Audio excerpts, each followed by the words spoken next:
Hello and welcome to the Grand Line Review, your source for everything One Piece. My name is Liam, and man, that felt like an awfully long break. But we are back, and the only break we need to look forward to is the snapping of the neck of an emperor, because the out-of-context summary for chapter 1038 is as follows. Stuff is happening. We've now reached the point in the arc where almost all of the fights are concluded, and as such, all of the characters who aren't Luffy, Law Kid, and surprisingly Raizo, well, anyone who isn't them is just frantically running around and doing whatever they can to stall for time until Luffy finishes punch fighting the bad guy. However, this time Luffy shares the stage with two young whippersnappers who seem poised to make history and defeat an emperor before Luffy does. However, people who will not be defeated are Mr. Dude, Game Canoe, and Samurai Surge 3-On, all three of whom did the amazing thing of pressing the subscribe button for the Grand Line Review, which will result in consistent injections of One Piece culture administered directly into your YouTube feed. And if you want to be our next subscriber of the day, then hit the button and please do say hi in the comments below if you are a new member of the Grand Fleet. Welcome. Alright, this chapter is incredibly exciting. Not necessarily because of what's in it, but because of the promise of what's to come. And I do have to start right at the end because big mothers demand big attention. I'm so sorry because you guys are probably very sick of me pointing out this specific feature, but I was buzzed simply from the chapter title. It's another very standard versus title, nothing wildly special in and of itself. In fact, it's almost boring compared to the thousands of exciting other language words available to use. But in Oda language, a versus title means that it is now time to really focus on this here particular fight. So one way or another, this unfortunate menage a punch is ending, and I think we should brace ourselves for the very real possibility that within the next chapter or two, an Emperor of the Sea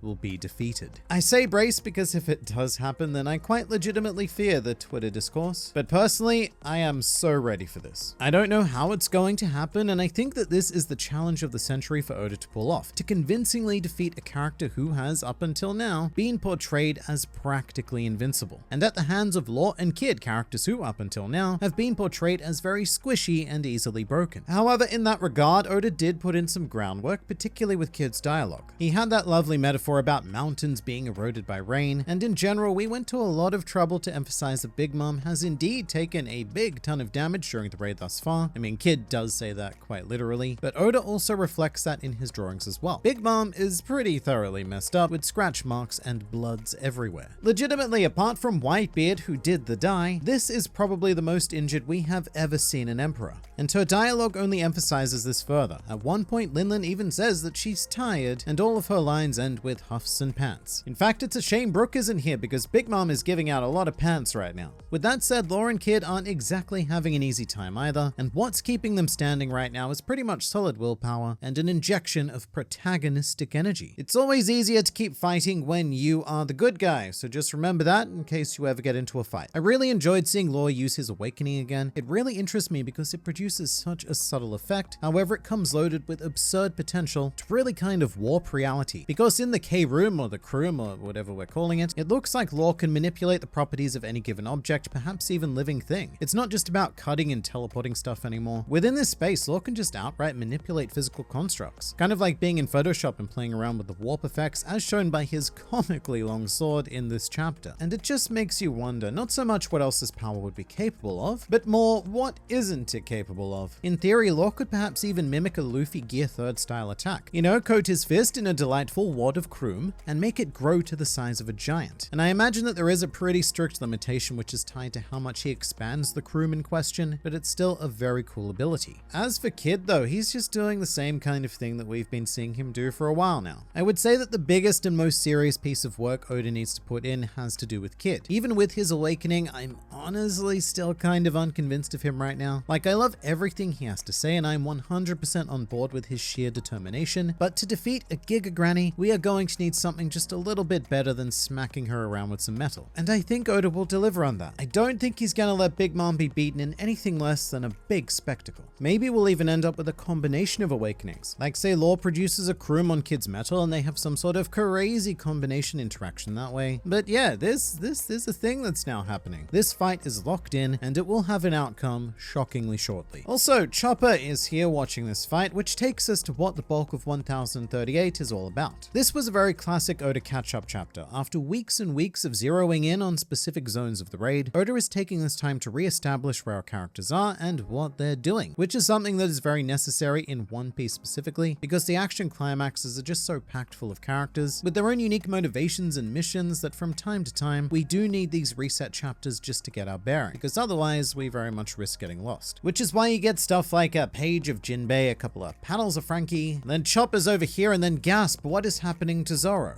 In fact, you know what, let's talk about that. By far the most unexpected aspect of chapter 1038 for me was Zoro encountering what appears to be quite a literal Grim Reaper. However, surely this has to be a setup for some kind of Brook joke, right? I can definitely see a situation where in order to get off the CP0 radar, Brook and Robin have decided to adopt a Grim Reaper disguise because it looks huge and there's plenty of room to hide a Robin within that cloak. I don't know exactly where Brook got this scythe from, but I would be very surprised if this was not him. Frankie also makes a point of mentioning that he's on the way to help Zoro, so it looks like we might be forming a united block of Straw Hats. Frankie, Brook, Robin, and Zoro, which is usually what happens around this time. You know, we've all had our separate fights, so it's time to join up and do helpful things whilst we wait for Luffy to win. And I dare say that takes us to Yamato. Whilst punch fighting is happening, Yamato has currently by far the most important mission because this entire island is but one touch of a flame monster away from being kaboomed. And Yamato isn't as ineffective in this fight as I thought either. It's a somewhat appropriate matchup really, you know, fire versus ice. And if Aokiji versus Ace at Marineford was anything to go by, then they should very much cancel each other out. Although I'm not entirely convinced that Yamato is going to be able to defuse this situation alone, because I just don't know if the solution to beating Kanjuro's ghostly fire demon is to punch fight it, especially with it screaming for Orochi. It might actually be a situation where Orochi needs to order the demon to stop, which is something that could be accomplished through Komurasaki manipulating him to say just that, or even selfishly out of concern for his own life because he is still on Onigashima after all, and Fukurokuju doesn't look like he's coming to save him. So Orochi here may rather selfishly save the day, maybe. Now, having mentioned one of our two stars, Raizo versus Fukurokuju is still on, and man, this fight is a little painful to watch, in the best way possible that is. I see them both covered in flames and my skin, it kind of prickles just imagining what they're both going through, especially Raizo because he's in a far more advanced stage of burnery. Full credit to Fukurokuju though. His loyalty may be to a complete and utter bungle nut, but he is showing some solid willpower here. It's taken a while, but he's definitely a more interesting villain than he has been for most of Wano, and I do have to respect his resolve to have taken things this far. In terms of the fight itself, I know it's been a bit of a meme to point out that Raizo versus Fukurokuju is now literally the longest fight in all of One Piece. Seriously, at this point, it has been going on for more chapters than Luffy versus Katakuri did. This is a long fight. But given that this isn't your typical clash anymore, and instead it's become a battle of endurance, I think that the super slow pace has been handled very well by Oda. These two aren't really about, I've got to beat the other guy as quickly as possible, or things. It's more about,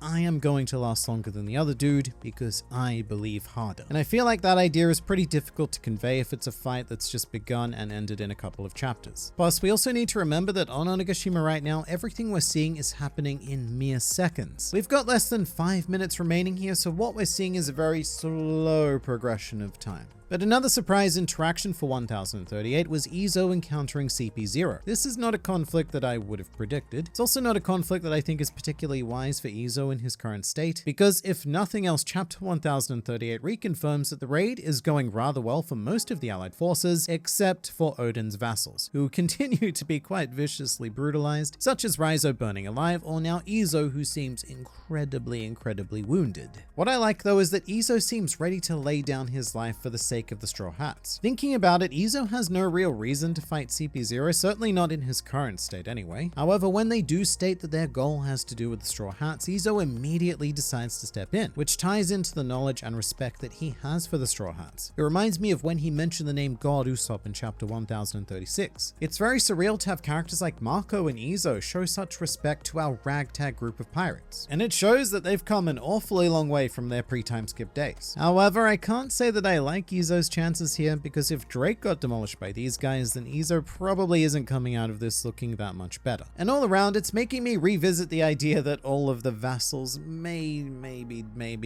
just maybe might die. There's a lot of maybes in there. They were intentional. I sort of got stuck in a maybe loop. But I know it's One Piece, so that's a very bold thing to say and an unlikely thing for Oda to do. But there have been a United Nations worth of death flags for this group. And even though most of them do continuously keep defying death, I still wonder if by the end of Wano, we're going to look at those Kozuki graves again, except this time, everyone's actually dead. Except for Momonosuke. He probably shouldn't die. That would be rather morbid. Now, the chapter cover for this week is also surprisingly exciting. I wasn't over the moon for the introduction of the Germa cover story, but seeing Whole Cake Island again actually opens up a whole lot of potential. Because firstly, it may confirm to us who didn't set sail with Big Mom to Wano, and secondly, I am really hoping that we're either going to see or hear from Katakuri during this cover story. But what we know right now is that Oven and Pudding did not come to Wano. Pudding is a pretty big one. People have had theories about her and her memory powers since the beginning of Wano, but she may have a part to play in this cover story. Given how in love she is with Sanji, it may fall to her to free his brothers. What I wonder is, were Niji and Yonji caught, or did Judge hand them over in some sort of exchange for safe passage? I could see him doing either, because the Germa are an emotionless collective who probably take very little issue with the imprisonment of their fellow family, but I do like that we are finally seeing some consequences of Whole Cake Island. That arc ended on a very